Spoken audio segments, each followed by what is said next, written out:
Hello wrestling fans, the Wrestling Wizard here and welcome to another video. Now of course, tragically, just over 2 months ago, we lost a WWE family member, a creative genius in of course Wyndham Rotunda, aka Bray Wyatt. And it's no secret of course on this channel, I was a massive fan of Bray Wyatt, specifically the Fiend gimmick. And I thought instead of feeling sad and mourning of course the loss of Bray Wyatt, which by the way is going to take some time, and of course thoughts and prayers go out to his family, his loved ones, people that were close to him. I thought instead of feeling sad about that, how about we celebrate the fact that he lived and left behind a legacy for us Fireflies within the WWE audience. So I thought we could have an opportunity to look at the best moments of the Fiend gimmick. Now, I'm going to pick 5 of my personal favourite picks with the Fiend gimmick. And as always, get down in the comment section and share your top moments from the Fiend gimmick. I thought it'd be very fitting around Halloween. And I also love the fact that WWE are popping up Bray Wyatt videos left, right and centre. That's exactly what his family and friends would have wanted. And that's exactly what Wyndham would have wanted, us to talk about his creative genius that he brought to us throughout the years. We don't want to forget, we want to remember, we want to go back and relive the moments that he left us, and that is timeless. Now before we get into the juicy stuff, as always, it'd be very much appreciated if you could like the video, share the video, and even better, subscribe if you're new. So let's get to it and take a look at the top moments from the Fiend gimmick. Now this first pick was pretty easy for me, and I'm going with the Fiend's official debut. Of course, released from the Firefly Funhouse and comes out and attacks Finn Balor. A vicious beatdown. The lighting effects was perfect on this. Of course, the first time we heard the Fiend's shut down music, the effects associated with that. And it was just perfection. Perfect introduction. Of course, it got a few pops from the crowd as well in terms of holy, you know the rest. And of course, it got fans massively invested in this character. We got a close-up of the mask and it just looked badass. The stripy pants, like it was perfection the way it was all put together. I thought the attire just matched the mask perfectly at the time, and I thought, wow, WWE, please don't mess this up.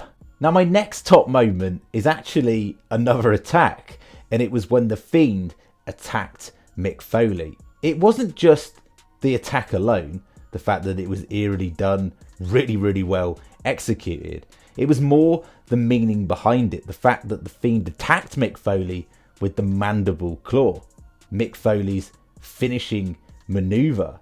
And this felt like the passing of the torch, that type of moment, and I thought it was just really well put together.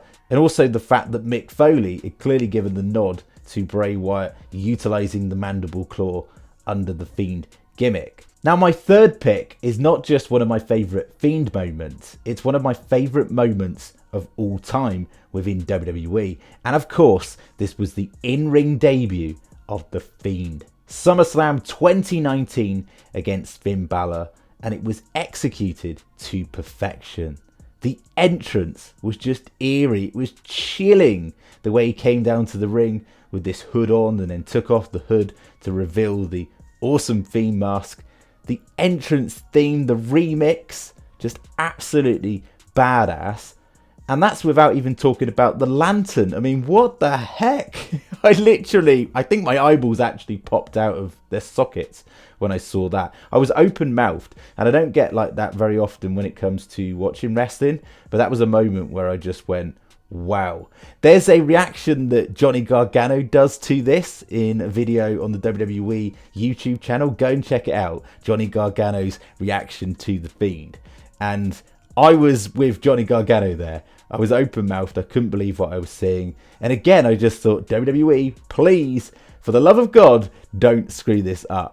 The match itself delivered. It was a bit of a squash match, but it was brutal. And it got even better after the match, when of course the Fiend was eerily just standing what seemed like in the middle of nowhere, and then it panned to his face with these awesome lighting effects, with these cool sound effects. It was just absolutely badass.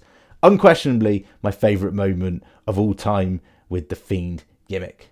Now for my next pick, I'm actually going for a match. I'm going for the Royal Rumble 2020 and The Fiend versus Daniel Bryan in a strap match. I thought this was a really, really good match overall. I think it fitted the Fiend persona really, really well. It's just a brutal match with brutal beatdowns between the two of them. But also, I loved the fact that the whole feud between Daniel Bryan and the Fiend had history. Of course, throwbacks to when Daniel Bryan actually joined the Wyatt family in, of course, his run and lead up to WrestleMania 30, where, of course, he took all the gold. But before that, let's not forget, Bray Wyatt and Daniel Bryan had an epic feud. And throwbacks to that, of course, the Fiend rewriting the wrongs from the past and, of course, getting revenge on Daniel Bryan. Albeit, let's not forget that Bray Wyatt did actually beat Daniel Bryan at the Royal Rumble in 2014. But nevertheless, I thought the feud was really well played out and the match really, really delivered. So that brings me on to my fifth pick, my final pick, and I'm going for the Firefly Funhouse match at WrestleMania 36 with The Fiend taking on John Cena. And more to the fact that this was just something we'd never seen before. It was more of a storytelling sort of segment, if you like, and it was done to perfection. I love the way that Bray Wyatt just exposed John Cena in his career, making references to the NWO, essentially saying that if you did what Hogan did and turned heel, your career could have gone down a different path. But John Cena resisted it. Every opportunity he got to turn heel, he resisted it and stayed true to himself, which in some ways you can say you kind of respect John Cena for that. But Bray Wyatt didn't feel that way. And of course, he felt that WrestleMania 30 should have gone down a different path when, of course, John Cena went over Bray Wyatt. So, of course, The Fiend was to get his revenge and beat John Cena in this match. We can't really call it a match. It was just creative genius on another level. But I just loved the attention to detail when it came to the storytelling here. I thought it was really, really good. I'd love to do a video covering this in detail, to be honest with you, because I think there's so many layers to this, so much missed from this match.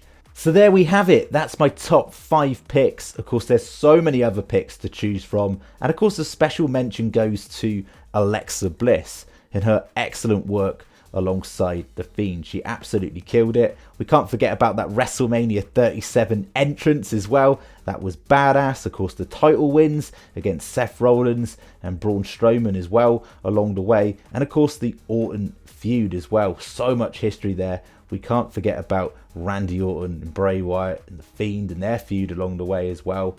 So many top moments. But as always, get down in the comment section and share your personal picks, your top 5 Fiend moments.